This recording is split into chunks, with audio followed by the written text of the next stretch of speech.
नमस्कार, मैं अभिषेक कुमार आप सभी का स्वागत करता हूं फोकस स्टडी विद अभी में। तो आप सभी को मेरा जय गुरु। तो चलिए आज हम लोग बायोलॉजी में प्लांट टिश्यू को ख़त्म कर रहे होंगे। देखिए, टिश्यू में अगर बात कर लिया जाए तो आपको हिंदी में हम इसे क्या कहते हैं, उत्तक। तो टिश्यू में आपको एक तो एनिमल टिश्यू पढ़ना होता है, जिसको मैंने कंप्लीट करवा दिया है वन शॉट के वीडियो में, और एक अब बचता है प्लांट टिश्यू। तो इसको भी आज हम लोग समाप्त कर लेंगे। टिश्यू बहुत इंपॉर्टेंट चैप्टर है आपके बायोलॉजी के सेक्शन में बात किया जाए तो, क्योंकि यहाँ से क्वेश्चन आपके एग्जाम में बहुत सारे और अच्छे स्टैंडर्ड के सवाल बन जाते हैं, क्योंकि थोड़ा ये टिपिकल हो जाता है चीज़ों को समझने में। तो इससे पहले हमने 3 वन शॉट और आपके अपकमिंग जो एग्जामिनेशन है, खास करके आपकी 71वीं बीपीएससी का पेपर, 14th जेपीएससी और दरोगा में, स्पेशली झारखंड दरोगा और बिहार दरोगा। अभी बिहार में अभी पुलिस का भी पेपर है, कांस्टेबल, साथ के साथ अभी झारखंड में एक्साइज कांस्टेबल का पेपर होने वाला है। तो मोर देन सफिशिएंट है और कंप्लीटली एनसीईआरटी, खास करके साइंस में कहा जाए तो पूरा एनसीईआरटी आपका कंप्लीट कराया जाएगा। ठीक है, बिना देर के हुए सेशन स्टार्ट करते हैं। तो और दूसरी बात की, जो आप लोग बार बार मैसेज कर रहे थे कि पीडीएफ कैसे मिलेगा, तो देखिए, जो चाहते हैं कंप्लीट नोट्स को लेना, जिस भी सब्जेक्ट है, कोई पर्टिकुलर एक ऐसा सब्जेक्ट ही चाहिए कि केवल बायोलॉजी का ही चाहिए, हिस्ट्री का ही चाहिए, और कंप्लीट आपको नोट्स भी मिल सकता है जीके और जीएस के लिए। एक बार अच्छे से कंटेंट को पढ़ लेते हैं तो कंप्लीट आपका कोई भी पेपर हो, आराम से अच्छा स्कोर कर पाएंगे। 7909004902 पे आप हमें व्हाट्सअप करिएगा। जो डिटेल है, कितना फी है कंटेंट की, वो सारी चीज़ें बता दी जाएगी। और दूसरी बात, देखिए, जीके में आपको कोई नहीं कह सकता है कि यहाँ से पढ़ लेने के बाद आपका 100 स्कोर होगा, ऐसा बिल्कुल नहीं है। अभी आपका एनटीपीसी का पेपर चल रहा है, जिसमें आउट ऑफ 40 क्वेश्चन कितने स्टूडेंट सही कर पा रहे हैं। 40 क्वेश्चन में देखिए, मैं बता रहा हूँ, जो मैक्सिमम जो अटेम्प्ट जा रहा है, अटेम्प्ट तो जा रहे हैं 35, 36, 37 तक, लेकिन सही कितने हो रहे हैं, 25 से 27। तो ऑन एन एवरेज भाई 60% टू 70% जीके में करना बहुत अच्छा स्कोर होता है। तो इतना आपको मैं कह सकता हूं कि अगर आप पढ़ लीजिएगा तो आराम से हो जाएगा। थोड़ा सा अगर मेहनत कर लेते हैं, जैसे कि प्रीवियस ईयर के क्वेश्चन लगा लेंगे, तो आपका यही 80% तक थोड़ा एफर्ट करना पड़ेगा। जैसे कि देखिए, मैं आपको दिखाता हूँ कि ये अभी आपको प्लांट टिश्यू, जैसे ये पूरा कंटेंट पढ़ा है आपने, ठीक है। अब इसके बाद फिर क्या है भाई, जैसे ये प्लांट टिश्यू आप जब इसको कर लेंगे, तो इसके बाद इसके प्रीवियस ईयर के क्वेश्चन मैं अभी आपको दिखाता हूँ, इसके क्वेश्चन को भी। तो देखिए, इसके अभी क्वेश्चन को अगर मैं आपको दिखाऊं, साइंस या बायो पीवाईक्यू में आता हूं, देखिएगा यहाँ पे।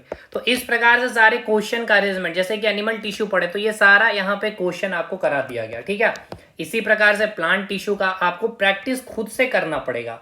बाकी मैं आपको कराऊंगा, लेकिन भाई देखिए, जब तक एक एक टॉपिक खत्म ना होते चले जाए तब तक करा नहीं सकता हूँ, ठीक है, क्योंकि थ्योरी भी इंपॉर्टेंट है। तो चलिए, सबसे पहले हम लोग स्टार्ट करेंगे प्लांट टिश्यू। एनिमल टिश्यू हमारा खत्म है। देखिए, सबसे पहले दो चीज को समझना है। एक तो आपका होगा सूट या फिर स्टेम कहेंगे जिसको, और इसको एक और नाम से जानते हैं हम लोग, हिंदी में तना कहते हैं। और एक होगा आपका रूट यानी कि जड़। अब आपको पता है जड़ क्या है, जो पृथ्वी के अंदर वाला भाग होगा उसे हम क्या कहेंगे, रूट कहेंगे। और जमीन से जस्ट ऊपर का जो भी भाग आप देख रहे हैं, प्लांट का, पादप का, उसे ही आप नाम देते हैं सूट, ठीक। तो वही चीज यहाँ लिख दी गई है कि पौधे का वह भाग जो जमीन के ऊपर होगा उसे आप क्या कहेंगे, सूट कहेंगे। और पौधे का वह भाग जो जमीन के नीचे, यानी मेनली आपका रूट यानी कि जड़ हो गया, वो क्या आप उसको नाम देंगे, रूट का नाम देंगे। अब एक और टर्म आपको समझना है, जिसको हम लोग कहते हैं नोड और इंटर नोड, ठीक है। तो नोड इंटर नोड क्या होता है, देखिएगा। देखिए, आपने देखा भी होगा, जनरली आपने जब पौधे वगैरह अगर आपने हाथों में लिया होगा, तोड़ा होगा, तो देखिएगा आपको इस प्रकार से कोई एक प्लांट है, उसके ये तना है, तो यहाँ पे आपको एक गांठ जैसा चीज को देखने को मिलेगा, ठीक है। इस प्रकार से गांठें आपको देखने को मिलती है। यहाँ से आपको कोई पत्तियां निकलती हुई दिखेगी, या यहाँ से कोई एक ब्रांच निकल जाएगा, फिर इस प्रकार से विभाजित होगा, यहाँ पे कोई पत्तियां होगी या फल होगी या फूल होगी, इस प्रकार से आपको देखने को मिलती है, ठीक है। या यहीं पे पत्तियां भी निकल जाएगी। तो ये इसे ही हम क्या कहते हैं, नोड कहते हैं। मतलब जहां से आपका ब्रांच क्या होती है भाई, बाहर निकल रही होती है, उसे ही आप क्या नाम देते हैं, नोड का नाम देते हैं, ठीक है। तो आप यहाँ पे देख सकते हैं, मैंने बताया है गांठ यानी कि नोड के बारे। जहां से कोई ब्रांच या फिर पत्तियां निकलनी होती है उसे ही आप क्या नाम देते हैं, नोड का। फ्रॉम वेयर अ ब्रांच और leave are to emerge is called node, ठीक है, ये नोड हो गया। अब ये दो नोड के बीच जो स्पेस आप देख रहे हैं उसे ही हम क्या नाम देते हैं, इंटर नोड का नाम देते हैं। क्या कहते हैं हम उसको, इंटर नोड कहते हैं। ये सब बहुत इंपॉर्टेंट है, अभी इससे आपको क्वेश्चन मिलेंगे। आपको दो गांठ के बीच का जो स्पेस होता है, यानी कि the space between two node is called inter node, ठीक है। The space between two node is called inter node, ठीक है। यहां तक चीजें क्लियर है। यानी कि अभी मैंने आपको चार चीजें बता दिया है। देखिए, एक तो जो जमीन के अंदर जो भाग आप देख रहे हैं उसको आप क्या कह रहे हैं भाई, रूट कर रहे हैं। और जमीन से जो ऊपर वाला भाग है उसको आप क्या कह रहे हैं, सूट कह रहे हैं। क्लियर है। दूसरा आपने बता दिया क्या, नोड और इंटर नोड के बारे में। तो ये नोड जो आप किसको बोलते हैं, जहां से कई सारी ब्रांचेस आपको निकलते हुए दिखेगी, या उसी नोड से आपको कई सारी पत्तियां भी आपको निकलते हुए दिखती है। तो दो नोड के बीच जो स्पेस होता है उसको आप क्या कहते हैं, इंटर नोड। और ये हो गया आपका नोड। चलिए आगे बढ़ते हैं अब हम लोग। यहां तक चीजें समझ में आ रही है। अब बात करेंगे प्लांट टिश्यू। आज हम लोग यहां से चीजों को भी स्टार्ट करते हैं, ठीक है। देखिए, प्लांट टिश्यू की बात हो जाए तो देखिए दो चीज है, पहले इसको समझिएगा। प्लांट टिश्यू को हम दो भाग में बांटेंगे, एक होगा अनडिफरेंशिएटेड और एक होगा डिफरेंशिएटेड। इसका मतलब क्या है, पहले इसको समझिए। अनडिफरेंशिएटेड मतलब क्या है और डिफरेंशिएटेड मतलब क्या है। तो इसको डिफरेंशिएटेड को थोड़ा सा सिंप्लीफाई करिए, इसको मैं बोलूंगा डिफरेंस करना। यानी डिफरेंस करने का मतलब क्या है कि आपको कोई व्यक्ति दिखता है इस प्रकार से, ठीक है। देखिएगा, अब आप इस व्यक्ति को जब आप देखेंगे तो आप क्या क्या यहाँ पर डिफरेंशिएट कर पा रहे हैं। तो आप बता पाइएगा, ये इसकी आंखें हैं सर, ये इसकी नाक है, ये इसकी मुंह हो गई, ये इसकी कान हो गई, ये इसकी हाथ हो गई, ये इसकी पैर हो गई, ये इसकी स्टमक हो गई। तो आपने क्या कर दिया, इसके हर एक ऑर्गन पार्ट को आपने डिफरेंशिएट कर दिया, ठीक है। लेकिन जब जब आपका एग का फर्टिलाइजेशन होता है, यानी कि भ्रूण अवस्था की बात हो रही है ये, यानी कि एम्ब्रॉय स्टेज की बात हो रही है, तो यहाँ पे क्या होगा, या कोई ऐसे बहुत सारे जीव ऑर्गेनिज्म जो बहुत वेल डेवलप्ड नहीं होते हैं या बहुत ही प्रिमिटिव होते हैं, प्रिमिटिव मतलब बहुत ही पुराने जमाने के जो जीव हैं, तो आप उसको आपको इस प्रकार से फिगर दिखाया जाएगा इस प्रकार से। अब इस जीव को आप देख करके पता ही नहीं कर पाइएगा कि इस जीव का कौन सा पार्ट रेस्पिरेशन के लिए यानी कि सांस लेने के लिए है, कौन सा पार्ट डाइजेशन का काम कर रहा होगा, कौन सा पार्ट रिप्रोडक्शन का काम कर रहा होगा। मतलब यहाँ पे आप क्या कर पा रहे होंगे, डिफरेंशिएट नहीं कर पा रहे होंगे। उसी प्रकार अभी जब एक का फर्टिलाइजेशन ही हो रहा तो क्या यहाँ पे अभी आप डिफरेंशिएट कर पाइएगा, नहीं। अब फिर यहाँ पे सेल का डिवीजन होगा, फिर सेल से टिश्यू बनेगा, टिश्यू से ऑर्गन, ऑर्गन से ऑर्गन सिस्टम बन जाएगा, फिर बहुत सारे ऑर्गन सिस्टम मिलेंगे तब जाके ह्यूमन बींग्स का निर्माण होगा, तब आप डिफरेंशिएट कर पाते हैं, है ना। ये सब चीजें समझ में आ रही है, पिछले का क्लास भी आपने देख लिया होगा। तो चलिए अब आगे बढ़िए। तो यहाँ पे अब समझ में आपको आएगा डिफरेंशिएटेड और अनडिफरेंशिएटेड मतलब क्या, कि हम प्लांट टिश्यू को दो भाग में बांटेंगे। एक ऐसा टिश्यू होगा जिसको आप डिफरेंशिएट नहीं कर पाइएगा, और एक ऐसा होगा जिसको आप डिफरेंशिएट कर पाइएगा। तो जिसको आप डिफरेंशिएट नहीं कर पाइएगा वहां पे क्या होगा, सेल का डिवीजन। जैसे कि एम्ब्रॉय स्टेज, भ्रूण अवस्था में जो आपकी चीजें हैं वो क्या होगी भाई, वहां पे सेल का डिवीजन होगा, वहां पे विकास होगा, डेवलपमेंट होगा। यानी ऐसे समझिए यहाँ पे अभी जो प्लांट है एकदम अभी एम्ब्रॉय स्टेज में है या फिर बेबी बॉर्न है, ठीक है ना। मतलब अभी जस्ट जन्मा हुआ पौधा है ये, ऐसा समझिए कि अभी जस्ट इसका जन्म ही हुआ है। और डिफरेंशिएटेड में भी आपको यहाँ पे एक चीज को ये समझ के चलना है कि एक तो आपका यंग यानी कि अभी आप जवान हैं और फिर आप बूढ़े भी हो गए। तो जब आप बूढ़े होंगे तो आप में कोई विकास होगा नहीं, इसलिए यहाँ पे कहा गया सेल नॉट डिवाइडेड, ठीक है। यानी डिफरेंशिएटेड, जब आप बूढ़े हो गए तो भाई आपके हाथ, नाक, कान सारे ऑर्गन को हम पहचान पा रहे हैं, तो आपका कोई विकास तो नहीं हो रहा। विकास नहीं हो रहा इट मीन्स क्या, आपके बॉडी में सेल का डिवीजन नहीं हो रहा। समझ में आ रहा। तो चलिए अब इसको हम लोग समराइज करते हैं। हमने आपको ये बताया सर, यहाँ पे देखिए समझिए आराम से, एकदम बेसिक से समझिए। अब आ जाते हैं एकदम लो लेवल पे। देखिए प्लांट टिश्यू को हमने ये कहा कि हम इसको दो भाग में डिवाइड कर रहे हैं, दो टाइप में। ये दो टाइप क्या है, एक तो ऐसा टिश्यू होगा जिसको हम डिफरेंशिएट कर ही नहीं पा रहे होंगे, यानी अनडिफरेंशिएटेड होगा, ठीक है। मतलब उसका कोई भी एक ऑर्गन पार्ट को हम बता ही नहीं पाएंगे कि कौन सा इसका रेस्पिरेशन पार्ट है, कौन सा इसका डाइजेस्टिव सिस्टम है का ऑर्गन है, कौन सा रिप्रोडक्शन ऑर्गन है। और एक ऐसा टिश्यू होगा जिसको हम आराम से डिफरेंशिएट कर पा रहे होंगे। अब ये डिफरेंशिएट कर पा रहे हैं मतलब ये प्लांट क्या हो गया, वो बूढ़ा हो गया है। अब ना तो इसकी लंबाई बढ़ेगी ना इसकी मोटाई बढ़ेगी, यानी कि ये अब स्टेबल हो चुका है, डेवलप्ड हो चुका है। डेवलप्ड हो चुका है तो सेल का कोई डिवीजन नहीं होगा। लेकिन यहाँ पे तो सेल का डिवीजन होगा क्योंकि अब ये धीरे धीरे विकास कर रहा होगा। तो अब समझिएगा यहीं पे हम एक और इसको अब हम फर्दर डिवाइड करेंगे। ये जो आपका अनडिफरेंशिएटेड प्लांट टिश्यू को यहाँ पे हम इसको डिवाइड करते हैं, जहाँ पे सेल का डिवीजन होता है उसको हम एक पार्ट में बांटेंगे जिसको हम कहेंगे मेरिस्टेमेटिक टिश्यू, जिसका हिंदी में नाम जब आप पढ़ेंगे तो बोलेंगे विभज्योतिकी उत्तक, यानी कि विभज्योतिकी यानी कि विभाजन यहाँ पर होगा। यानी कि मेरिस्टेमेटिक टिश्यू में क्या आपको देखने को मिलेगा, सेल का डिवीजन देखने का मिलेगा, इसीलिए तो इसको कहाँ रखा गया, अनडिफरेंशिएटेड में। और वैसा उत्तक जहां पे डिफरेंस क्या होगा भाई, डिवीजन नहीं होगा, उसको हम क्या कहेंगे, नाम ही है परमानेंट है, स्थायी उत्तक है। यानी ये परमानेंट हो चुका है भाई, डेवलप्ड हो चुका है, अब यहाँ पे सेल का डिवीजन नहीं होगा। क्लियर है या नहीं, ये बताइएगा भाई। यहां तक सब चीज समझ में आ रही है अच्छे से? चलिए आगे बढ़िए भाई। अब यहां सब हम लोग आगे बढ़ते हैं। तो मेरिस्टेमेटिक टिश्यू का मतलब आपको क्या समझ में आ गया सर, इस टिश्यू के जो सेल होंगे वो क्या करेंगे भाई, डिवाइड करेंगे, यानी सेल का डिवीजन होगा। और इस टिश्यू में जो सेल के जो ऑर्गन है यानी अंग होंगे, जैसे कि इसमें क्या होंगे, हाईली साइटोप्लाज्म होगा, यानी कि कोशिका द्रव्य बहुत अधिक मात्रा में होगी। इसके जो सेल्यूलो जो इसके वाल है किसके बने होंगे, सेल्यूलोज से बने होंगे। और सेल चैप्टर में मैंने बताया भी है, मैं आपको वन शॉट यूट्यूब पे भी करा दूंगा वैसे, कि जो सेल वाल किसके बने होते हैं, सेल्यूलोज के बने होते हैं। इसमें जो न्यूक्लियस है प्रोमिनेंट नहीं होता। प्रोमिनेंट मतलब कि अभी तो भाई ये भ्रूण अवस्था में ही है, या फिर अभी बच्चा है, ये प्लांट अभी डेवलप किया ही नहीं, इसलिए इसका न्यूक्लियस भी अभी डेवलप्ड नहीं हुआ, इसलिए प्रोमिनेंट है। और इसमें वैक्यूल्स कैसे ही मिलेगा भाई, अभी तो ये डेवलपिंग स्टेज में, धीरे धीरे फिर इसमें वैक्यूल्स आ जाएंगे। यानी कि यही जो आप मेरिस्टेमेटिक टिश्यू देख रहे हैं, यानी कि जो बच्चा अभी जन्म लिया है ये बेबी, यही तो फिर बूढ़ा भी होगा, यानी यही परमानेंट टिश्यू में भी कन्वर्ट होगा। समझ में आ रहा है कि नहीं? अब इस परमानेंट टिश्यू में क्या है सर, सेल का डिवीजन नहीं है। चलिए अब हम इसको एक बार और समराइज करेंगे, क्योंकि अब एक एक करके हम खोल खोल करके हर एक टिश्यू को पढ़ने वाले। चलिए हमने आपको क्या बताया सर, हमने आपको क्या बताया है, देखिएगा हमने आपको अभी तक बहुत सारी चीजें बता दी है, लेकिन फिर से समझिए। हमने ये बताया कि जो आपका प्लांट टिश्यू है, ठीक है, इसको हम क्या करेंगे सर, दो भाग में बांट रहे होते हैं।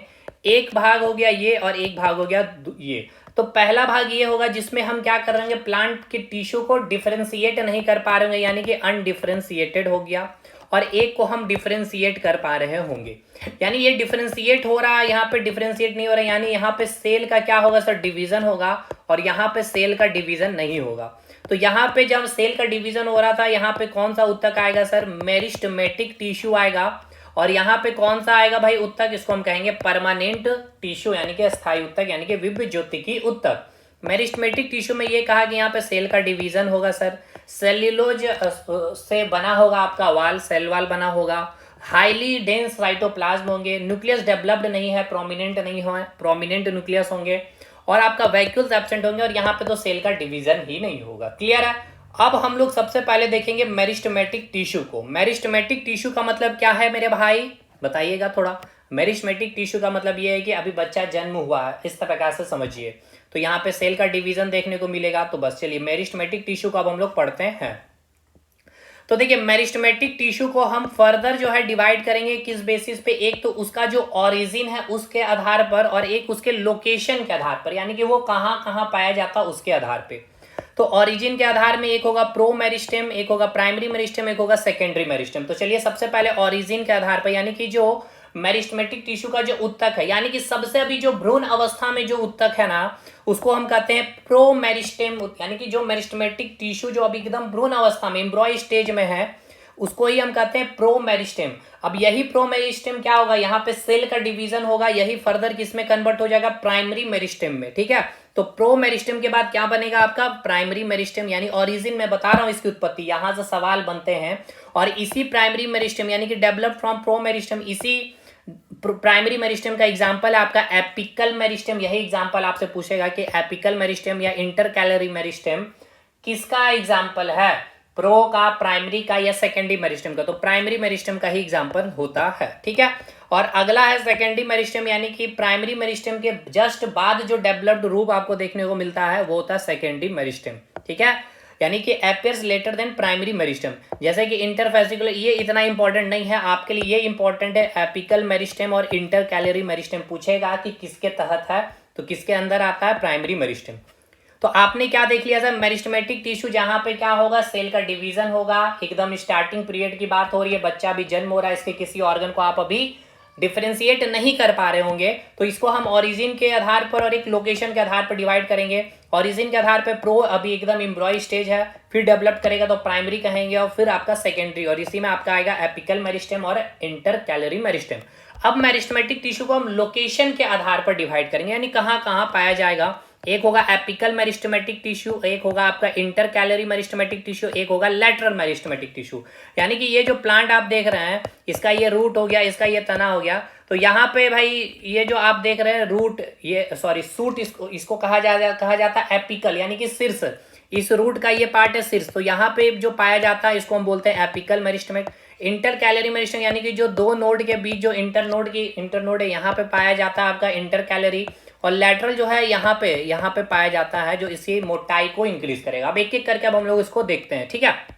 तो लोकेशन के आधार पर मेरिस्टेमेटिक टिश्यू को देखेंगे। सबसे पहले एपिकल मेरिस्टेमेटिक टिश्यू। तो चलिए यहाँ से अब हम लोग फर्दर डिवीजन कर रहे हैं meristem on the basic of location. तो सबसे पहला क्या है आपका एपिकल मेरिस्टेम, यानी कि शीर्ष विभ्योज्योतिकी। एपिकल मेरिस्टेम यानी कि नाम में क्या आ रहा है, देखिएगा ध्यान पूर्वक, एपेक्स, ठीक है। एपिकल में आ रहा ना एपेक्स, एपेक्स का मतलब क्या होता है, शीर्ष में। यानी कि ये जो एपिकल मेरिस्टेमेटिक टिश्यू है ये कहाँ पाया जाएगा, क्योंकि अभी जो हम लोग विभाजन पढ़ रहे हैं किसके आधार पर, लोकेशन के आधार पर। तो ये कहाँ पाया जाएगा, तो देखिए ध्यान पूर्वक सुनिए क्या क्या चीजें लिखी गई है। सबसे पहले एपिकल मेरिस्टेम जो है किसका एग्जांपल है भाई, प्रो मेरिस्टेम का, प्राइमरी मेरिस्टेम का, या सेकेंडरी का। तो मैंने अभी बताया था प्राइमरी मेरिस्टेम का तहत ये आता है। दूसरा, ये आपके सूट के शीर्ष और रूट के शीर्ष में पाया जाता है। यानी क्या है इसका मतलब, सूट मतलब क्या हो गया, ये तना हो गया, तना में जो भी ब्रांच हो गए इस प्रकार से यहाँ पे एपिकल पार्ट में आपको पाया जाएगा, और जो आपकी जड़ है, ठीक है, इस प्रकार से।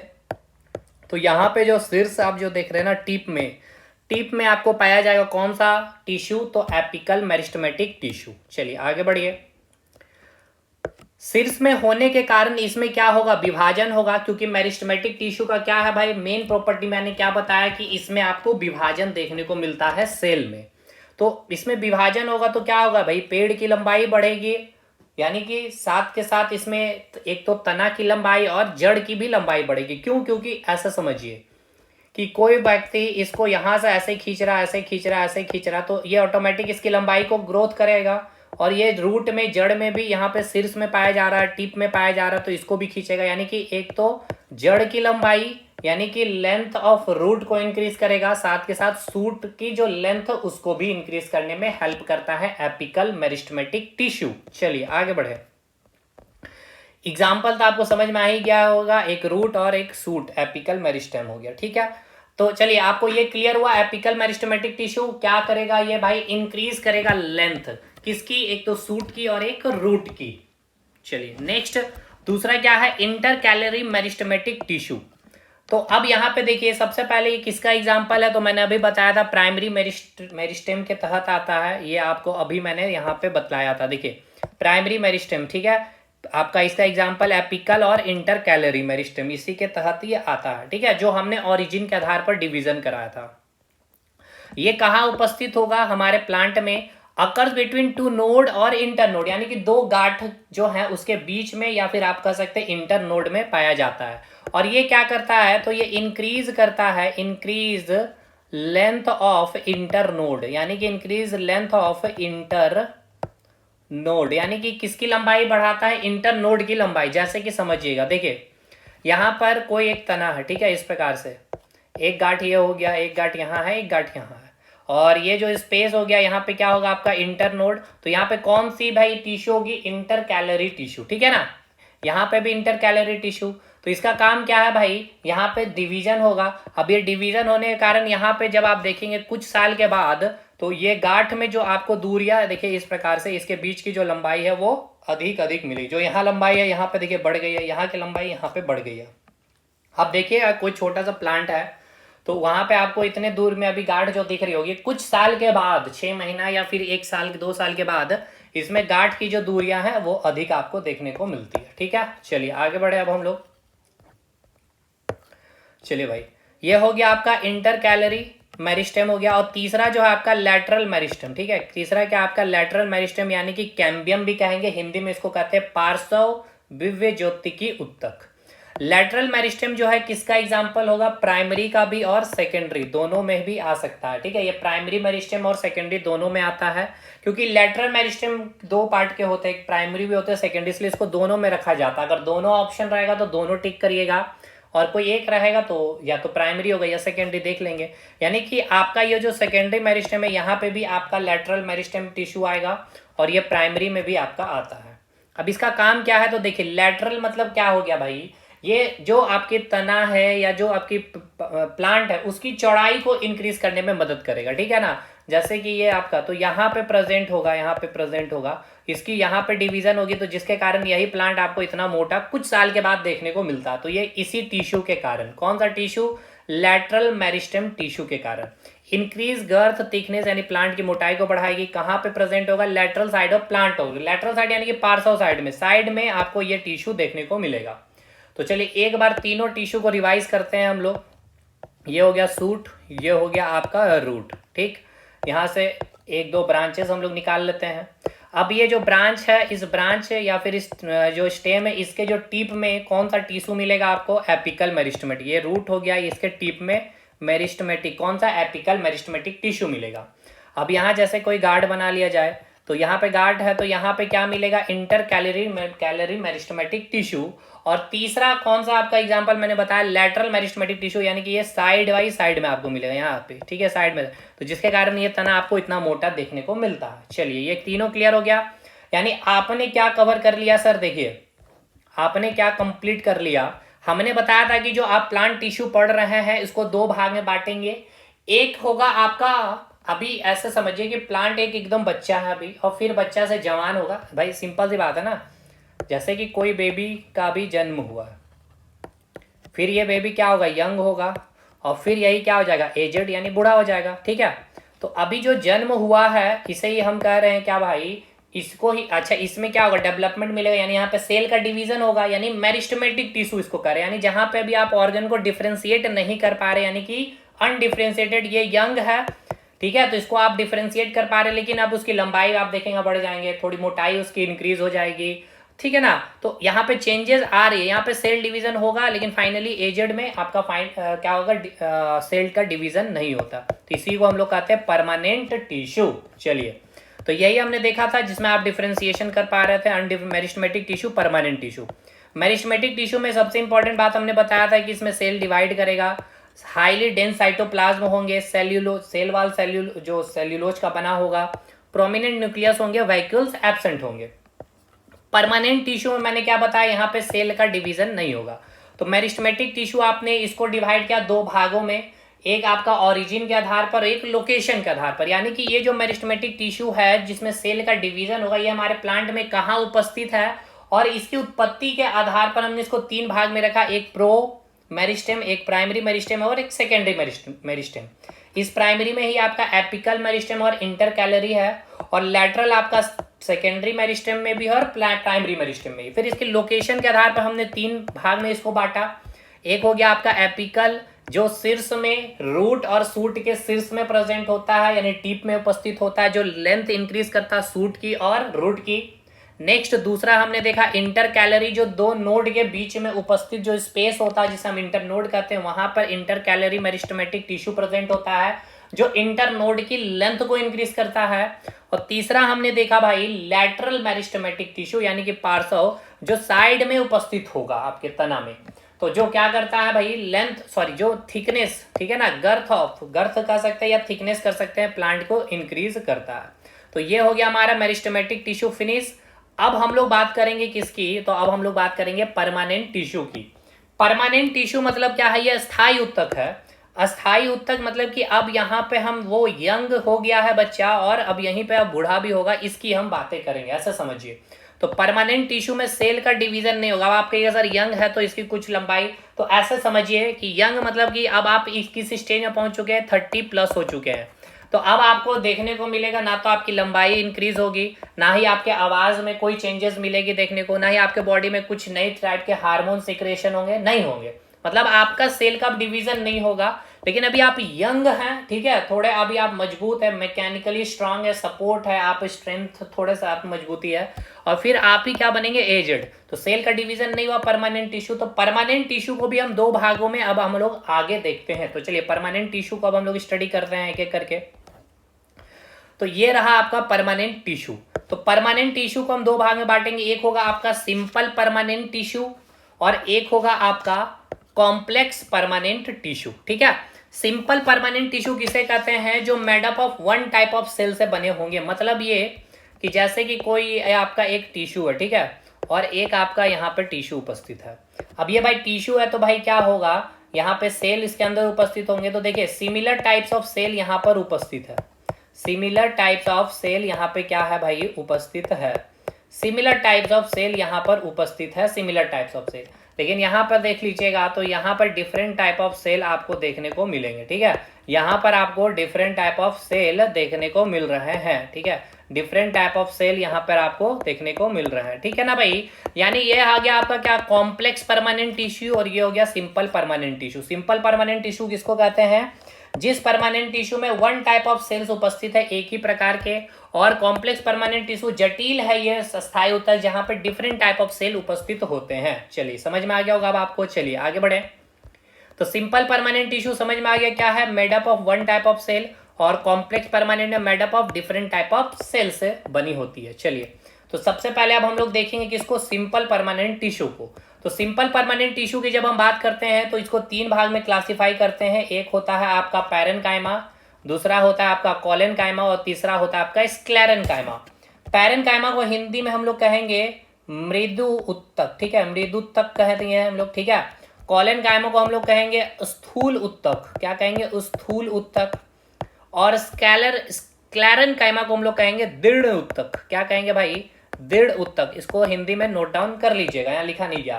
पैरेनकाइमा मृदु उत्तक, कॉलेनकाइमा स्थूल उत्तक, और स्क्लेरेनकाइमा आपका दृढ़ उत्तक। अब एक एक करके बात करेंगे। सबसे पहले पैरेनकाइमा उत्तक की भाई। अच्छा एक बात बताइए, पैरेनकाइमा उत्तक कैसा उत्तक है, मेरिस्टेमेटिक उत्तक है या फिर अस्थायी उत्तक है भाई। तो आप बोलेंगे पैरेनकाइमा जो है सर एक अस्थायी उत्तक है, और अस्थायी उत्तक यानी कि परमानेंट टिश्यू में भी कौन सा, तो सिंपल परमानेंट टिश्यू का ये एग्जाम्पल होता है, ठीक। तो चलिए पैरेनकाइमा के बारे में बात कर लेते हैं। सबसे पहले तो ये सबसे प्रिमिटिव, सबसे पुराना होता है। पूछेगा आपसे पैरेनकाइमा, कॉलेनकाइमा, स्क्लेरेनकाइमा में सबसे प्रिमिटिव कौन है, सबसे पुराना कौन है, तो आप क्या कहेंगे, क्या कहेंगे भाई, प्रिमिटिव कौन है, सबसे ज्यादा पैरेनकाइमा है।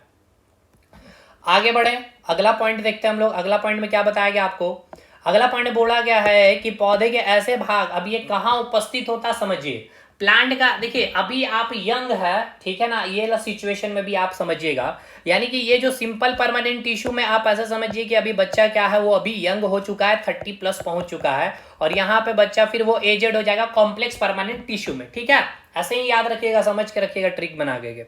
तो अभी आप में 30 साल के आप भी होंगे भाई, 28, 26, 27, 22, 23, 24 यही होंगे। तो आपके अंदर अभी लचीलापन है। जैसे ही आपको बोला जाता है फिजिक्स पढ़ना, आप फिजिक्स में घूम जाते हैं, बायोलॉजी पढ़ना, बायोलॉजी में पढ़ जाते हैं, हिस्ट्री पढ़ना, हिस्ट्री में पढ़ने बैठ जाते हैं, या कोई काम अभी बोलता है कि कुछ ट्यूशन भी पढ़ा लो, कुछ इधर भी जॉब कर लो, खुद भी पढ़ लो। तो आप लचीलापन, आपके अंदर फ्लेक्सिबिलिटी होती है ना, फ्लेक्सिबिलिटी है भाई।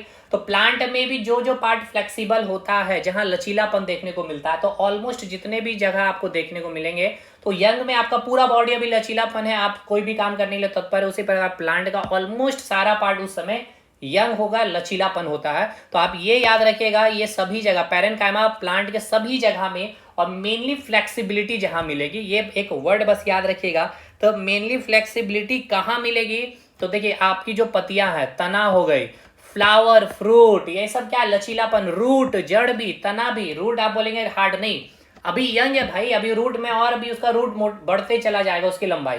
तो ये सभी प्रिमिटिव नेचर के होते हैं। पैरेनकाइमा कहाँ उपस्थित होता है, प्लांट के ऑलमोस्ट सभी जगह, और खास करके जहां लचीलापन प्लांट के होते हैं वहां पर उपस्थित होंगे ही होंगे पैरेनकाइमा। पैरेनकाइमा का जो सेल वाल है वो पतली होती है, बिल्कुल एकदम पतली होती है। यानी कि देखिएगा, ये मैंने आपको कोई एक सेल वाल बना, एक कोई एक कोशिका है, इसकी सेल वाल ये है, ठीक है। तो ये जो सेल वाल है देखिए काफी पतली होती है, क्योंकि इसके ऊपर कोई भी केमिकल सब्सटेंस आकर के डिपॉजिट नहीं होता है, इसी कारण, ठीक है। चलिए आगे बढ़िए। और ये किसका बना होता है, तो भाई सिंपल सी बात है, प्लांट की सेल वाल है तो सेल्यूलोज से ही बनी होगी, ठीक है, नॉर्मल सी बात है, मैंने सेल चैप्टर में पढ़ा रखा है। अब ये जो सेल्स जो होते हैं ना, इसके अंदर भी क्या होगी भाई, ये टिश्यू है। कौन सा टिश्यू है सर, ये पैरेनकाइमा। ये कैसा है सर, पैरेनकाइमा है। तो इसमें जो टिश्यू होता है ना, इसमें टिश्यू जो होता है इस प्रकार से लूजली पैक्ड होते हैं। लूजली पैक्ड होने का मतलब क्या है, इसके बीच गैप बहुत ज्यादा होता है। ठीक है, इसके बीच क्या होता है सर, गैप बहुत ज्यादा होता है। ठीक है, cells are loosely packed so that large space between the cells यानी कि इंटरसेलुलर स्पेस जो होता है are found in this tissue, यानी कि अंतःकोशीय रिक्त स्थान यहाँ पर उपस्थित देखने को मिलते हैं पैरेनकाइमा टिश्यू में। ये सब स्टेटमेंट क्वेश्चन है आपके एग्जाम का कि which of the statement is are correct और रॉन्ग, इनमें से दिए गए कथन कौन सा सही है या कौन सा गलत है पैरेनकाइमा के बारे में। पैरेनकाइमा सबसे पुरानी उत्तक में से एक उत्तक है, तो बिल्कुल सही बात है। Parenchyma tissue are present in all the part of the plant, यानी कि प्लांट के सभी भागों में आपको पैरेनकाइमा देखने को मिलता है, ये भी सही आपका स्टेटमेंट हो जाएगा। तीसरा, पैरेनकाइमा में जो उपस्थित जो कोशिका है उनके बीच जो अंतःकोशीय स्थान यानी इंटरसेलुलर जो स्पेस होता है वो बहुत मतलब कि थोड़ा सा अधिक होता है, यानी कि वहां पे स्पेस प्रेजेंट होता है, तो बिल्कुल सही बात है। सेल वाल सेल्यूलोज के बनी होती है, बिल्कुल। सेल वाल थिन होती है, ये भी सही बात है। तो ये सभी क्वेश्चन होते हैं। और इसके जो सेल होते हैं कैसे होते हैं, लिविंग होते हैं, यानी कि जीवित होते हैं। अब पैरेनकाइमा का फंक्शन जो मोस्ट इंपॉर्टेंट है, इसका मेन काम है खाना बनाना, यानी कि फोटोसिंथेसिस करने में काम करता है। दूसरा, स्टोरेज करता है जो न्यूट्रिएंट्स जो वाटर प्लांट में लाया जाता है रूट्स के माध्यम में। रूट्स जो आपके हैं वहीं से आपका प्लांट पानी ले रहा होता है, न्यूट्रिएंट्स ले रहा होता है, तो इसको स्टोरेज करने का काम आपका पैरेनकाइमा करता है। फोटोसिंथेसिस में मदद करता है, सिक्रेशन करता है। देखिए सिक्रेशन में अभी मैं आपको आगे बताऊंगा एपिडर्मिस में एक क्यूटिकल पार्ट के बारे में। क्यूटिकल क्या होता है, जैसे कि ठंड सर्दियों के दिन में आप क्या करते हैं, क्रीम लगा लेते हैं अपने बॉडी में, वैक्स क्रीम आता होगा, जो भी कोल्ड जो भी नाम से आता होगा, वो क्या करता है, एक वैक्सी है ना, रिलीज करता है, सिक्रेशन करता है आपके बॉडी में, जिससे क्या होता है ठंड में आपका बॉडी क्या होता है ना, ड्राई नहीं होता। उसी प्रकार क्यों नहीं होता, क्योंकि आपके बॉडी में मॉइस्चराइजर बनी रहती है। तो उसी प्रकार जो आपका प्लांट है भाई, अब गर्मियों में बहुत अधिक धूप पड़ेगी, अब अगर धूप पड़ेगी तो अब उससे क्या होगा, प्लांट से जो पानी है वो बाहर निकलते चलेगा भाप बन के, यानी कि क्या होगी, कौन सी क्रिया होगी, वाष्पोत्सर्जन की क्रिया होगी, ट्रांसपिरेशन प्रोसेस होगी, जिससे प्लांट में क्या होगा भाई, वाटर का लॉस होगा। तो इस वाटर लॉस को प्रिवेंट करने का काम करता है, यानी कि कौन करता है, क्यूटिकल। तो इस क्यूटिकल से जो वैक्स जो सिक्रेशन करता है ना, वो आपका पैरेनकाइमा करती है। ठीक है भाई, बहुत बेसिक से मैंने आपको हर एक चीज को समझा दिया है। इसका एक और काम क्या है, प्रोवाइड करना सपोर्ट। अच्छा, और ये जो क्यूटिकल की बातें मैं कर रहा हूँ, अभी लास्ट में जब हम लोग पहुंचेंगे तब वहां पे पूरा डिटेल इसको पढ़ेंगे, क्योंकि यहाँ से भी क्वेश्चन आपके आते हैं। तो फंक्शन आपने देख लिया पैरेनकाइमा का क्या है, प्रकाश संश्लेषण करना, उसके बाद आपका सिक्रेशन करना, उसके बाद आपको सपोर्ट प्रोवाइड करना और स्टोरेज करने का काम करता है पैरेनकाइमा। पैरेनकाइमा जो टिश्यू के सेल है, यहाँ से very very very very important है, लिख लीजिएगा लाइन लाइन, एक एक लाइन आपका क्वेश्चन बनेगा। पैरेनकाइमा जो टिश्यू है उसके अंदर जो सेल उपस्थित होते हैं, वहीं पे उसमें जो आपको देखने को मिलता है, यानी कि जो सेल ऑर्गन है, यानी कि कोशिका के जो अंग आप में एक है आपका क्लोरोप्लास्ट, जिसको कहते हैं हरित लवक, सॉरी क्लोरोप्लास्ट बोल रहा हूँ, क्लोरोफिल जो होता है, और वैक्यूल्स और न्यूक्लियस केंद्रक पाए जाते हैं। यानी पैरेनकाइमा टिश्यू में आपको जो है हरित लवक यानी क्लोरोफिल, उसके बाद वैक्यूल्स, न्यूक्लियस आपको देखने को मिलते हैं। पैरेनकाइमा टिश्यू के सेल के अंदर अब भाई क्लोरोफिल है, तभी तो ये फोटोसिंथेसिस कर पा रहा है ना मेरे दोस्त। और ये कहाँ पे उपस्थित होगा ये टिश्यू, तो लिफ में, क्योंकि लिफ में क्या होती है भाई, लचीलापन होता है। और फोटोसिंथेसिस प्लांट अपना खाना कहाँ बनाती है, तो पत्तियों में ही बनाती है। सब चीज एक दूसरे से रिलेट है, देखते चलिएगा। अब इसके अंदर हरित लवक यानी क्लोरोफिल को क्या कहते हैं, तो देखिए यही सवाल आपका पूछा गया है स्टेटमेंट में दे करके। जो पैरेनकाइमा टिश्यू है इसके अंदर मैंने क्या बताया, जो सेल्स ऑर्गन होता है जिसमें से एक क्लोरोफिल यानी हरित लवक क्या होते हैं, उपस्थित होते हैं। तो इसको हम लोग किस नाम से जानते हैं प्लांट टिश्यू में, तो इसको हम लोग नाम किस नाम जानते हैं, क्लोरेनकाइमा कहते हैं। काम क्या है इसका भाई, जो क्लोरोफिल का काम है फोटोसिंथेसिस करना, खाना बनाना। ठीक है, अब आगे बढ़िएगा। पैरेनकाइमा टिश्यू के सेल के बीच में लार्ज स्पेस होने के कारण, यहां मैंने आपको जो बताया कि यहाँ पे काफी ज्यादा इनके बीच में क्या है दोस्त, तो लार्ज स्पेस है, देखिएगा। अब लार्ज स्पेस होने के कारण क्या होगा, जितने भी एक्वेटिक प्लांट है, यानी कि जो जितने भी जलीय पौधा है, यानी कि जलों में आपको जो पौधा देखने को मिलते हैं, वो पौधा डूबती क्यों नहीं है? क्योंकि वहां उपस्थित होती है ये पैरेनकाइमा टिश्यू। अब इसके कारण क्या होता है, नीचे से लगता है बायंसी फोर्स, यानी कि बायंसी फोर्स यानी अप थ्रस्ट फोर्स, यानी कि अब यानी ऊपर से नीचे इसका फोर्स लगने का डायरेक्शन। क्योंकि भाई यहाँ पे क्या होता है ना, सेल्स के बीच में गैप होता है, जिसके कारण पानी लेयर बना देती है और यहाँ से एक फोर्स लगा। अगर मान लीजिए यहाँ पे गैप रहा ही नहीं, ठीक है, तो जो पानी है ये लेयर यहाँ पे कहाँ पे फोर्स लगा के इसको उठा के रखेगी? तैरेगी नहीं। लेकिन पैरेनकाइमा टिश्यू की प्रॉपर्टी है भाई, यहाँ पे सेल के बीच में क्या होता है, इंटरसेलुलर स्पेस होता है इनके बीच में, जिसके कारण बायंसी फोर्स लगता है, जिसके कारण क्या होता है भाई, जितने जलीय पौधा है अपने आप को सर्वाइव कर पाती है एक्वेटिक प्लांट पानी में भी, ठीक है। क्यों? यही पैरेनकाइमा टिश्यू। तो एक और काम इसका याद रखिएगा पैरेनकाइमा टिश्यू का, ये भी आपसे पूछा जा चुका है सवाल आपसे। देखिए वही बात लिखी गई है यहाँ पे कि जो पैरेनकाइमा टिश्यू के सेल के बीच में लार्ज स्पेस होने के कारण, ठीक है, लार्ज स्पेस होने के कारण बायंसी फोर्स के कारण एक्वेटिक प्लांट क्या करते हैं, जल में तैरते हैं, यानी कि जो जितने भी जलीय पौधा, ठीक है। एक्वेटिक प्लांट के जो पैरेनकाइमा टिश्यू को क्या कहा जाता है? अच्छा आप समझिए, मैं भी आपको बता रहा हूं ना पैरेनकाइमा टिश्यू के बारे में। बिल्कुल सर। तो जो जलीय प्लांट है, जो जलीय प्लांट यानी जो एक्वेटिक प्लांट है, उसमें जो पैरेनकाइमा टिश्यू है उसको किस नाम से जानते हैं? एरेनकाइमा टिश्यू के नाम से जानते हैं, ठीक है। जो पैरेनकाइमा अभी आप स्थलीय पे लैंड में जो प्लांट है उसमें उसके बारे जो आप पढ़ रहे अभी, लेकिन एक्वेटिक प्लांट में यही पैरेनकाइमा टिश्यू किस नाम से जानते हैं सर? एरेनकाइमा टिश्यू के नाम से जानते हैं। पैरेनकाइमा का सेल जो होता है ना, बहुत तरह के सेल इसके शेप होते हैं, जिसमें से राउंड, ओवल, स्फेरिकल, पॉलीगोनल, याद रखिएगा, यानी कि बहुत तरह के शेप इसमें मिलेंगे आपको देखने को।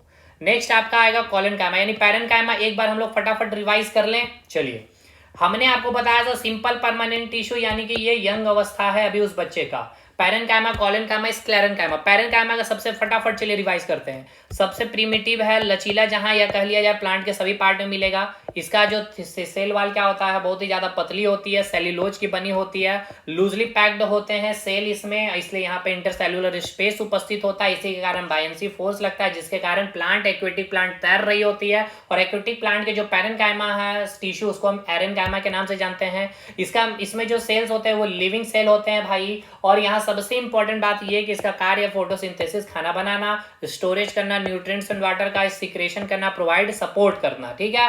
पैरेनकाइमा टिश्यू सेल के अंदर क्या होता है भाई, क्लोरोफिल उपस्थित होता है, और इस क्लोरोफिल को हम किस नाम से जानते हैं? कॉलेनकाइमा के नाम से जानते हैं, क्लोरेनकाइमा के नाम से जानते हैं। और इस पैरेनकाइमा टिश्यू के अंदर आपको वैक्यूल्स भी देखने को मिलते हैं, न्यूक्लियस भी देखने को मिलते हैं। चलिए, ये हो गया आपका पूरा। और इसका शेप कोई शेप फिक्स नहीं होता पैरेनकाइमा का। अब नेक्स्ट हम लोग किसको देखेंगे भाई? कॉलेनकाइमा को। चलिए, अब हम लोग किसको देखने वाले हैं नेक्स्ट? कॉलेनकाइमा को। तो कॉलेनकाइमा के बारे में डिस्कशन कर ले एक बार। कॉलेनकाइमा यानी कि स्थूल उत्तक, पैरेनकाइमा यानी कि मृदु उत्तक। स्थूल उत्तक सबसे पहले ये कहाँ उपस्थित होता है इसको समझिए। देखिए, this tissue found in leaf stock below the epidermis. आपने एनिमल टिश्यू अगर पढ़ा है, ठीक है, अगर आपने पढ़ा है मेरे भाई, तो एपिडर्मिस आप समझ रहे होंगे, जो आपका स्किन है, यानी कि सबसे आउटर लेयर जो होता है उसे आप क्या कहते हैं? एपिडर्मिस। और ये कॉलेनकाइमा कहाँ उपस्थित है? तो जो लीफ स्टॉक है एंड बिलो द एपिडर्मिस, यानी कि जैसे मान लीजिए ये आपका कोई एक लीफ हो गया, ठीक है, ये आपका कोई एक लीफ है, ऐसा समझिएगा। तो ये भाई मैं जो येलो कलर से, येलो नहीं ग्रीन कलर से मैं दिखाता हूँ, ये जो ग्रीन कलर से दिखा रहा हूँ ये एपिडर्मिस पार्ट हो गया। और इसके अंदर ये वेन लाइक स्ट्रक्चर जो आपको दिख रहा है ना, ये जो ग्रीन कलर का जो लेयर बन गया एपिडर्मिस, और ये जो वेन, इसी के बीच में ही उपस्थित होता है आपका कौन? कॉलेनकाइमा, ठीक है, वही लिखा गया। यह उत्तक पौधे के पत्ती के सिरे और नीचे एपिडर्मिस में पाया जाता है। This tissue found in leaf stock below the epidermis. Clear है? इसकी जो सेल वाल होती है काफी ठीक, कॉर्नर में काफी ज्यादा मोटी होती है। जैसे कि मैं आपको स्ट्रक्चर बना के दिखाऊं, देखिएगा ध्यानपूर्वक, इस प्रकार से। अब यहाँ पे इसका जो कॉर्नर वाला जो सेक्शन आपको दिखेगा इस प्रकार से थिक मिलेगा देखने को, ठीक है, इस प्रकार से आपको थिक देखने को मिलेगा कॉर्नर वाला पार्ट। इसके पीछे का भी रीजन मैं आपको बताऊंगा, और ये थिक क्यों दिखता है ये भी आपसे क्वेश्चन पूछता है, किस केमिकल सब्सटेंस के कारण। ये देखिएगा तो इसका जो पार्ट आपको दिखेगा, ये कॉर्नर वाला पार्ट इस प्रकार से आपको थिक देखने को मिलता है, क्योंकि यहाँ पर एक तो सेल्यूलोज नाम ध्यान से याद रखिएगा, ठीक है। क्यों यहाँ पे थिक मिलता है? एक हो गया आपका सेलुलोज और एक होता है आपका पैक्टिन। ये क्या है? एक केमिकल सब्सटेंस है, उसके यहाँ से रिलीज होने के कारण इस जो देखिए अब ये सेल वाल यहाँ पे कितना मोटा दिख रहा है ना भाई। तो जो कॉर्नर में होता है कॉलेनकाइमा टिश्यू का, जो सेल होता है उसके कॉर्नर जो होते हैं थिक एंड होती है ड्यू टू पैप्टीन एंड सेलुलोज, ठीक है, पैक्टिन नॉट पैप्टीन, पैक्टिन। देखिए मैंने लिखा भी होगा, दिस इज वेरी अच्छा। यहाँ पे देखिए किनारों में कोशिका वित्तु मोटी होती है। क्यों मोटी होती है? क्योंकि सेल वाल में पैप्टीन, पैप्टीन लिख दिया गया भाई, पैक्टिन होगा यहाँ पे, ठीक है, पैक्टिन होगा ये। कि क्या होती है यहाँ पे, ये क्या है, पेप्टिन, और एक मैंने नाम बताया सेलुलोज, नाम याद रखिएगा सेलुलोज। ये क्या है, केमिकल सब्सटेंस है। यही जो होती है ना सेल वाल में क्या होता है, डिपॉजिट हो जाता है सिक्रेशन होने के कारण, तो जिसके कारण सेल वाल क्या हो जाएगा भाई, थिक हो जाएगा। और यहाँ पे जो सेल के बीच में जो स्पेस है ना वो कम हो जाता है, यानी कि जो आपका पैरेन्काइमा देखा यहाँ पे जो इतना गैप था, अब इस कॉलेनकाइमा की बात करेंगे यानी स्थूल ऊतक में, तो यहाँ पे गैप में आपको कमी, इतना तो नहीं, बिल्कुल सट गया ये, तो आपको यहाँ पर थोड़ी सी गैप आपको दिखने को मिलेगी, ठीक है। ये हो गया कॉलेनकाइमा में जो इंटरसेल्युलर स्पेस है वो बहुत ही लिटिल हो जाती है।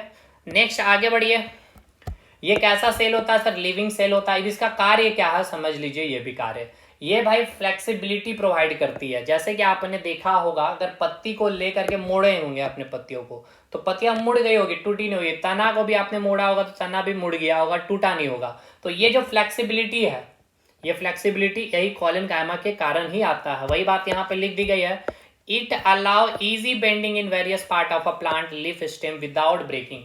ये जो कॉलेनकाइमा ये अलाउ करता है, किस चीज के लिए अलाउ करता है, कि वो बेंड कर जाए आसानी से विदाउट ब्रेक डाउन। ये ऑल्सो मैकेनिकल सपोर्ट भी प्रोवाइड करता है और फोटोसिंथेसिस में भी मदद करता है। मेनली पैरेन्काइमा का याद रखिएगा, फोटोसिंथेसिस, स्टोरेज हो गया, और बाकी आप नहीं भी याद रखिएगा तो काम चला जाएगा आपका, ठीक है। सिक्रेशन करना, सपोर्ट प्रोवाइड करना, ये सारी चीजें। नेक्स्ट कॉलेनकाइमा में देखा जाए एक अंतिम लास्ट पॉइंट है, जहाँ टिश्यू कंटेंट क्लोरोप्लास्ट, यानी कि जो आपका कॉलेनकाइमा होता है वो क्या कंटेंट करती है, क्लोरोप्लास्ट। नेक्स्ट है स्क्लेरेनकाइमा, यानी कि इसको हम हिंदी में क्या कहते हैं दोस्त, दृढ़ उत्तक, ठीक है। क्या बोलते हैं इसको हम लोग, दृढ़ उत्तक। क्या होता है दृढ़ उत्तक, अब इसको ध्यान से समझिए।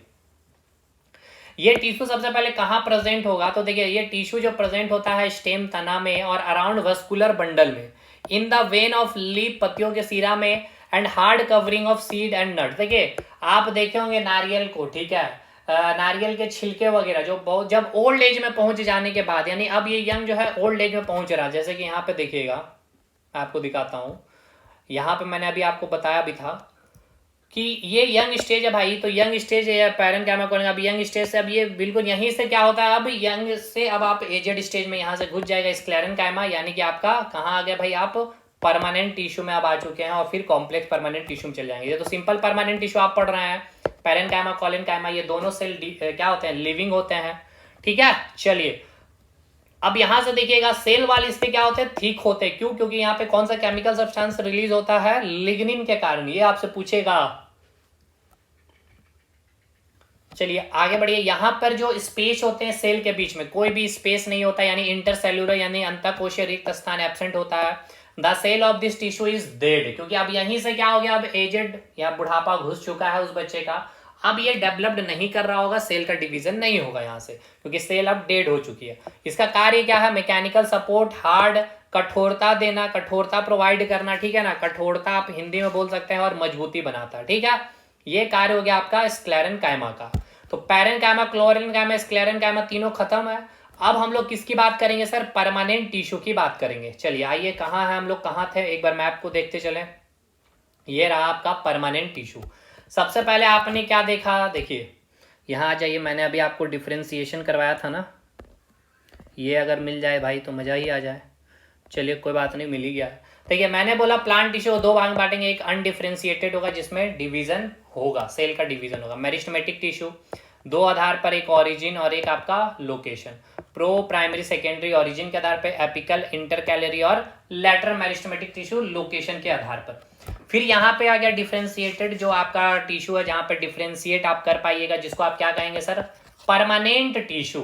अब ये परमानेंट टिश्यू यहाँ पे सेल का डिवीजन नहीं होगा, एक होगा आपका सिंपल परमानेंट टिश्यू और एक होगा मेरे भाई कौन सा टिश्यू, कॉम्प्लेक्स परमानेंट टिश्यू।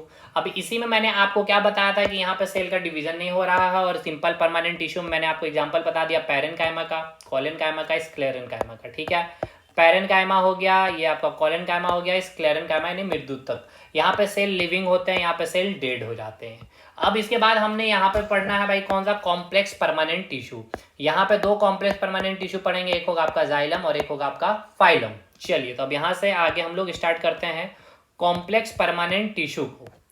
सब चीज़ें समझ में आ रही है ना भाई, मैं हर एक चीज़ को कोरिलेट रिवीजन भी करवा दे रहा हूँ इसीलिए, ताकि आपको हर चीज़ समझ में आ पाए। और बाकी नोट्स तो आपके लिए शानदार एकदम सिस्टमेटिक वे में रेडी किया गया। कॉम्प्लेक्स टिश्यू को हम फर्दर दो पार्ट में डिवाइड करेंगे, यानी अब आपको समझ में आ चुका है कि ये प्लांट कहाँ पहुँच चुका है, एजेड यानी कि वृद्धावस्था में।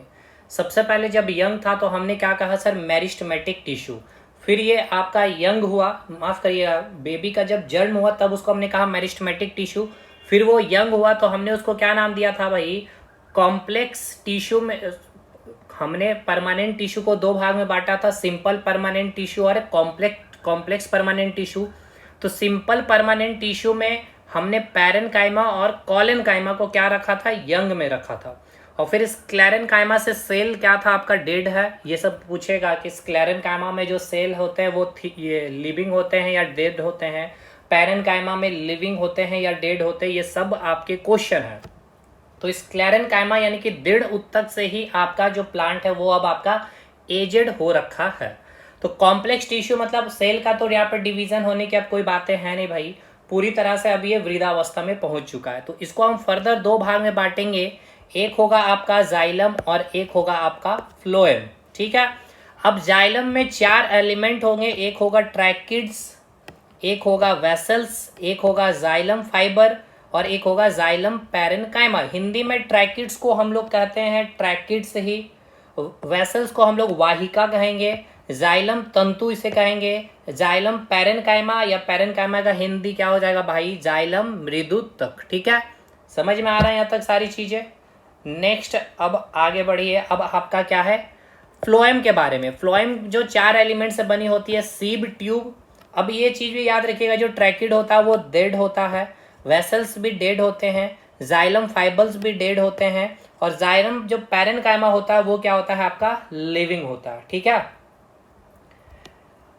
बताइए यहाँ से आपका क्या पूछेगा, यहाँ पे आपको समझ में आ रहा है, जाइलम में पूछेगा जो ट्रैकिड है, वेसल्स है, जाइलम फाइबर, ये तीनों डेड होते हैं एक्सेप्ट जाइलम पैरेनकाइमा। बाकी फ्लोएम में आपका सीब ट्यूब लिविंग होता है, कंपेनियन सेल यानी कि जो सहयोगी कोशिका कहते हैं। नेक्स्ट फ्लोएम फाइबर यानी कि फ्लोएम तंतु, ये डेड होता है।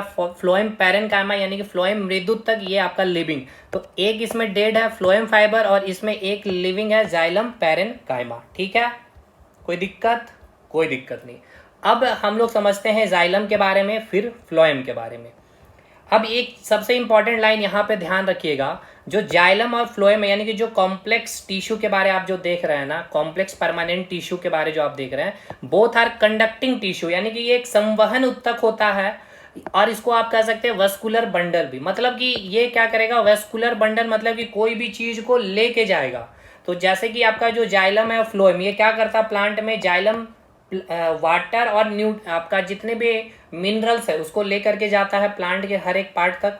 और फ्लोएम क्या करता है, जो प्लांट खाना बना रहा होता है उसको प्लांट के सभी भागों तक पहुंचाने का काम कौन करता है, फ्लोएम करता है।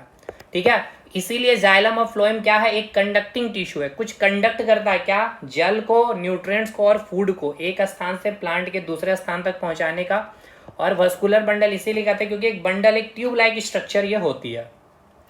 जाइलम में 4 एलिमेंट कौन कौन से, वाहिका, वेसल्स हो गया, ट्रैकिड्स हो गया, फाइबर हो गया, पैरेनकाइमा, इसमें एक लिविंग होता है। और यहाँ पे अगर आप बात करेंगे फ्लोएम में, तो यहाँ पे एक डेड होता है, बाकी सब लिविंग होता है। यहाँ पे तीनों डेड होंगे और एक यहाँ पे लिविंग होगा।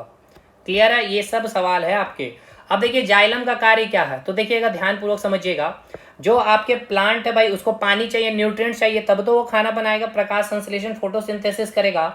तो वाटर कंडक्शन, जल संवहन कराती कौन है, तो ये जाइलम कराती है। और जाइलम में जो ये 4 जो आप एलिमेंट देख रहे तत्व, इसमें मदद कौन करता है, एक आपका ट्रैकिड और वेसल्स। ये क्या करता है, ट्रैकिड और वेसल यानी कि वाटर कंडक्शन में ट्रैकिड और वेसल्स मदद करता है, जो ट्यूबुलर स्ट्रक्चर की होती है। ठीक है, यानी कि ट्यूब लाइक स्ट्रक्चर होती है इसकी। और क्या काम करता है जाइलम, सपोर्ट प्रोवाइड करता है। फाइबर्स मेनली प्रोवाइड सपोर्ट, और ये फूड को स्टोरेज भी करता है। जाइलम जो होता है ना, पैरेनकाइमा, जाइलम, अच्छा एक चीज को समझिए, ये जो सपोर्ट प्रोवाइड करेगा कौन सा एलिमेंट, जो आपका जाइलम फाइबर है, ठीक है, ये जो आपका जाइलम फाइबर देख रहे हैं तीसरे नंबर का एलिमेंट ये करता है। और ये जाइलम क्या करता है भाई, फूड को स्टोर भी करता है, ठीक है। और कौन स्टोर इसमें करता है, तो ये आपका जो जाइलम पैरेन्काइमा है ना, यही फूड को क्या करता है, स्टोर करने का काम करता है, ठीक है। अब एक कुछ इंपॉर्टेंट चीज है जो यहाँ नहीं लिखा हुआ है, लेकिन अभी लेटेस्ट एग्जामिनेशन में क्वेश्चन बन रहा है, ठीक है, तो इसको ध्यान से सुन लीजिएगा। यहाँ पे मैं आपको बता दे रहा हूँ, क्योंकि जाइलम पार्ट को हम लोग यहाँ पे अब समाप्त कर लेंगे। एक बार पहले रिवाइज करिए। तो देखिए फंक्शन ऑफ जाइलम क्या है भाई, वाटर कंडक्शन करना। वाटर कंडक्शन में कौन मदद करेगा, ट्रैकिडा वेसल्स। सपोर्ट प्रोवाइड कौन करता है, जाइलम फाइबर। और फूड स्टोरेज में कौन हेल्प करता है, पैरेन्काइमा के द्वारा, ठीक है। अब देखिए प्लांट में क्या होता है ना, कुछ उत्सर्जी उत्पाद, मतलब कि आप बोल सकते हैं अवशिष्ट पदार्थ। अवशिष्ट पदार्थ को हिंदी में इंग्लिश में क्या कहेंगे भाई, बोलेंगे क्या, इसको बोलेंगे एक प्रकार से वेस्ट मटेरियल बोलेंगे, ठीक है, वेस्ट मटेरियल है। तो प्लांट में जो अवशिष्ट पदार्थ है, तो अब ये अवशिष्ट पदार्थ को बाहर निकालना, आपके बॉडी में भी जो अवशिष्ट पदार्थ है तो उसका क्या होता है भाई, एक्सक्रीशन करते हैं ना, यानी बॉडी से बाहर निकालते हैं, उत्सर्जन करते हैं, मल मूत्र हो गए, ये सारी चीजें है कि नहीं भाई। तो उसी प्रकार प्लांट में भी अवशिष्ट पदार्थ है, जैसे कि याद रखिए, नाम सुन लीजिए, जिसको बोलेंगे रेजिन। ये सभी अवशिष्ट पदार्थ है प्लांट में, यानी कि ये प्लांट को बॉडी से, यानी प्लांट से बाहर निकालना होता है। उसके बाद हो गया रेजिन, यानी कि गोंद। गोंद आप देखेंगे प्लांट बहुत सारे टहनियों में चिपचिपा पदार्थ जो मिलता है उसी को कहते हैं गोंद। तो ये अवशिष्ट पदार्थ होता है, ठीक है, गोंद हो गया। टेनिन, ये सारे टेनिन, तो ये सभी ना उत्सर्जी पदार्थ है, यानी क्या है भाई, एक्सक्रीटरी आप बोल सकते हैं, एक्सक्रीटरी मटेरियल है, वेस्ट मटेरियल है, अवशिष्ट पदार्थ है, ठीक है। और ये कहाँ स्टोर किया जाता है, तो याद रखिएगा, इसको बोलते हैं ओल्ड जाइलम में, ठीक है, यानी कि पुराना जो जाइलम होता है ना, वहीं पे इसको क्या किया जाता है, स्टोर किया जाता है, जो एक मजबूती के रूप में लकड़ी का रूप ले लेती है। यही ओल्ड जाइलम एक लकड़ी का रूप ले लेती है, जो बहुत दिनों की पुरानी जो गाछ होती है ना, उसका लकड़ी देखिए मजबूत, क्योंकि जितना अवशिष्ट पदार्थ है वहीं पे आके इकट्ठा हो जाता है। तो कहाँ पे, ओल्ड जाइलम में। ये शब्द याद रखिएगा, कहाँ पे, ओल्ड जाइलम में। अभी मैंने आपको क्या बताया, ध्यान से समझिए। हमने ये बताया कि जैसे इंसान में भाई क्या है भाई, बहुत सारे अवशिष्ट मटेरियल आप बॉडी से बाहर निकालते हैं, उसी प्रकार प्लांट में भी अवशिष्ट पदार्थ है, वेस्ट मटेरियल, रेजिन हो गया, गोंद हो गया, टेनिन। तो ये सभी को एक जगह स्टोर कर लिया जाता है प्लांट में, कहाँ में, तो ओल्ड जाइलम में, ठीक है। क्लियर है यहाँ तक सारी चीजें। ये आपका क्वेश्चन पूछा गया अभी लेटेस्ट एग्जामिनेशन में, इसलिए मैंने यहाँ पे बता दिया। पूछा जाएगा जो उत्सर्जी पदार्थ है या अवशिष्ट पदार्थ है पादप के द्वारा, उसको कहाँ स्टोर किया जाता है, तो ओल्ड जाइलम में। क्या अवशिष्ट पदार्थ होता है प्लांट में, रेजिन, गोंद और टेनिन, ठीक है। चलिए अब ये जो प्लांट में जो पानी या फिर न्यूट्रिएंट्स को जो ले जा रहा होता है वो एक यूनिडायरेक्शनल होता है, वो अभी मैं आपको फिगर में दिखाऊंगा। बस अभी आप इतना समझिए कि जाइलम जो कंडक्टिंग करता है ना वाटर को, वो वर्टिकली करता है, यानी नीचे से ऊपर लेके जाएगा, यानी कि नीचे से ऊपर लेके जाएगा इस डायरेक्शन में। यहाँ पे रूट से, यानी मिट्टी में, सॉइल्स में क्या न्यूट्रिएंट्स है, वाटर, उसको इस प्रकार से प्लांट के सभी पार्ट में लेके जाता है, यही जाइलम।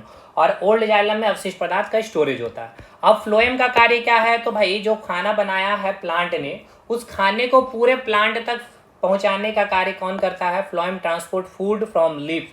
लीफ में पत्तियां में खाना बनता है, वहां से सारे प्लांट के पार्ट में पहुंचाया जाता है। और ये बोथ डायरेक्शन में होता है। बोथ डायरेक्शन मतलब नीचे से ऊपर भी और ऊपर से नीचे भी। अब चलिए मैं इसको ये फिगर में दिखा देता हूं तो समझ में आएगा। देखिए ये जो आपको दिखाया गया है ये आपका रूट हो गया, ठीक है। अब रूट में यहाँ पे देखिएगा ये जो ब्लू कलर से जो दिखाया जा रहा है इस प्रकार से, अब ध्यान से यहाँ से सॉइल में क्या है, न्यूट्रिएंट्स और वाटर है, तो इसको देखिए इस डायरेक्शन में आपको दिखाया जा रहा है। मैं इसको हटा के दिखाता हूँ तो देखिएगा ध्यानपूर्वक।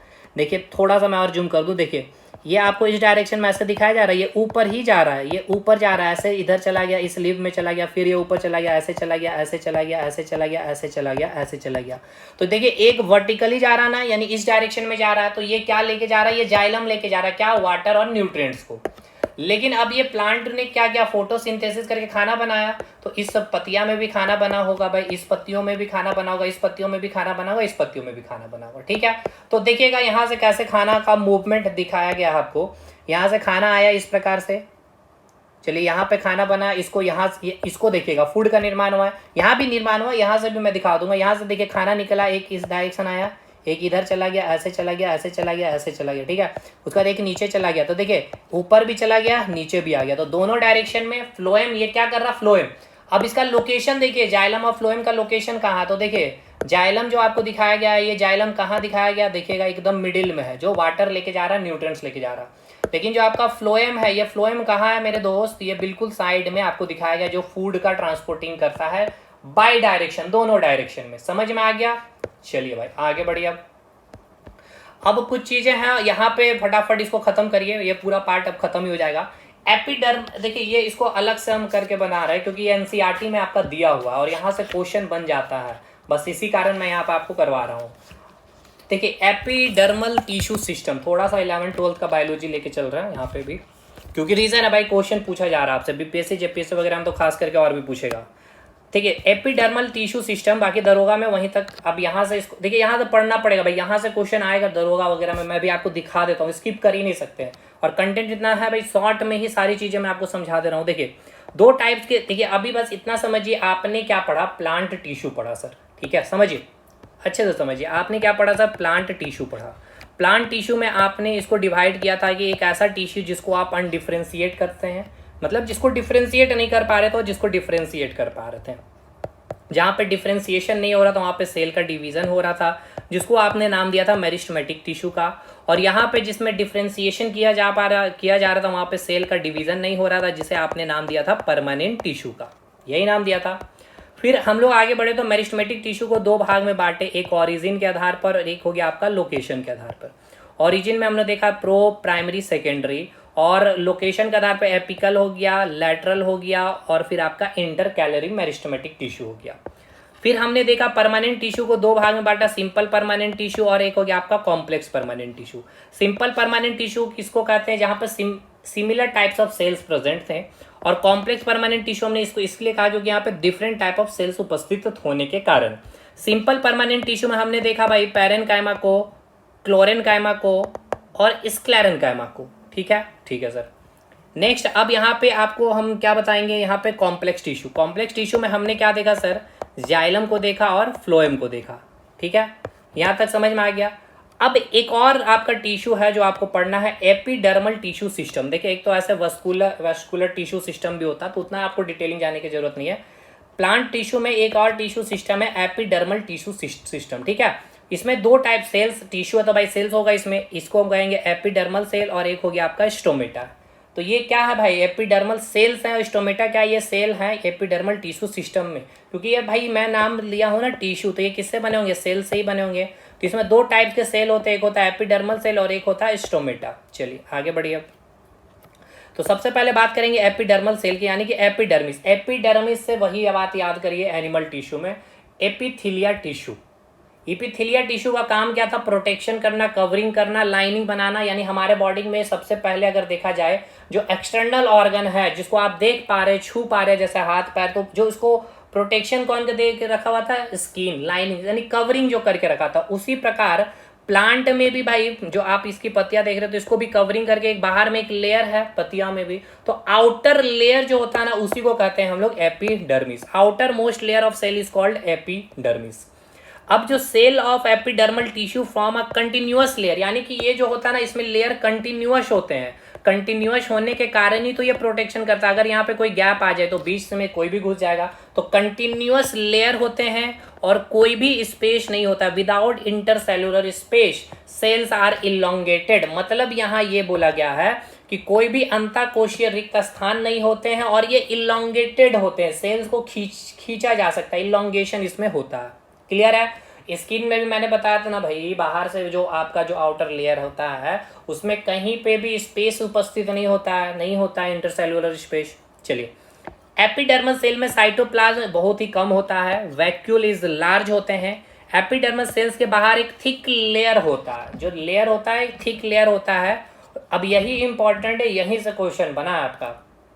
देखिए, एपिडर्मिस सेल के बाहर एक थिक लेयर होता है। ये थिक लेयर क्यों होता है, इसके पीछे एक रीजन है। यहाँ पे एक वैक्सी होता है, यानी कि जो वैक्स क्रीम होता है ना, जो वैक्स क्रीम जो कुछ केमिकल सब्सटेंस को सीक्रेट करता है, थिक लेयर इज वो जो थिक लेयर होता है जो बन जाता है ना इस वैक्स के कारण, और उस थिक लेयर को हम लोग कहते हैं क्यूटिकल।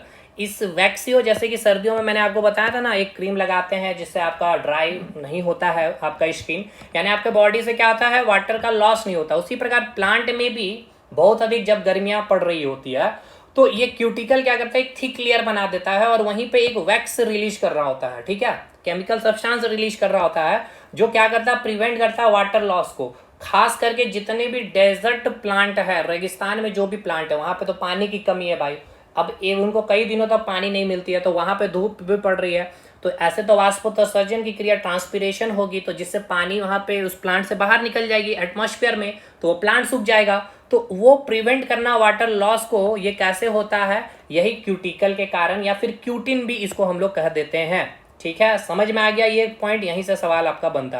क्यूटिकल इज, अच्छा जो रूट है, ये आपका सवाल है। अब एक बात बताइए भाई, रूट जमीन के अंदर, यहाँ धूप की किरणें पड़ेगी नहीं तो ट्रांसपीरेशन की क्रिया होगी नहीं, वाष्पोत्सर्जन होगा नहीं, यानी पानी भाप में बदलेगा नहीं, तो भाई यहाँ पे क्यूटिकल का क्या ही जरूरत, कोई जरूरत है नहीं है। चलिए अब अगला सेल देख लीजिए, स्टोमेटा, और ये प्लांट टिश्यू फिनिश।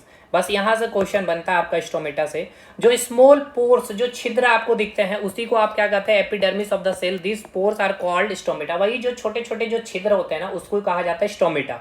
और उस छिद्र से भी क्या होता है, गैस का एक्सचेंज होता है। प्लांट क्या करता है भाई, कार्बन डाइऑक्साइड को लेता है और ऑक्सीजन को छोड़ता है। वो कहाँ से बाहर करेगा, एक्सचेंज करेगा गैस को। जैसे हमारे ह्यूमन बॉडी में आपने देखा, जो सांसें लिया नाक से, तो क्या आपने जो सांसें लिए केवल ऑक्सीजन गैस ही लिया, नहीं, उसमें बहुत सारे गैसेस थी। तो फिर वहां पे जो एक्सचेंज ऑफ गैस होता है, जो एल्वियोलाई यानी कि नोज से आपके भाई क्या बोलते हैं, विंड पाइप में आया, विंड पाइप से ट्रैकिड में, फिर ब्रोंकाइल्स में डिवीजन हुआ, प्राइमरी सेकेंडरी ब्रोंकाइल, फिर आपका कहाँ चला जाएगा भाई, एल्वियोलाई में। वहां पे क्या होगा, एक्सचेंज ऑफ गैस, वहां से क्या होगा भाई, ऑक्सीजन गैस को भेजा जाएगा ब्लड वेसल्स में, और ब्लड वेसल्स का जो कार्बन डाइऑक्साइड हुआ जाता है एल्वियोलाई में, यहीं पे एक्सचेंज ऑफ गैस होता है। तो उसी प्रकार प्लांट में भी एक्सचेंज ऑफ गैस होता है, कार्बन डाइऑक्साइड को यहाँ पे लेती है प्लांट और ऑक्सीजन गैस को रिलीज करती है।